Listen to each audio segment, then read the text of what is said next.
প্রিয় বন্ধুগণ, আপনারা দেখছেন মালদা জেলার সুজাপুর নৈমোজা ঈদগাহ ময়দানের প্যান্ডেলের চিত্র।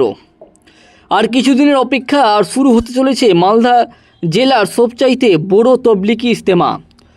তারিখটি অবশ্যই মনে রাখবেন, জানুয়ারি মাসের 3, 4 ও 5 তারিখ। এই ইজতেমায় প্রায় লক্ষ লক্ষ মানুষের ভিড় লক্ষ্য করা যায়।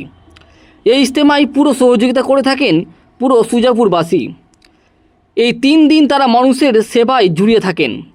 আর এই ইজতেমায় জেলার বাইরে কিংবা দেশের বাইরে থেকেও মানুষরা এই ইজতেমাতে আসেন।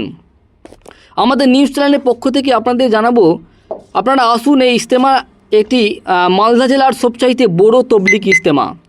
এই ইজতেমাটি 5 বছর অন্তর অন্তর হয়ে থাকে।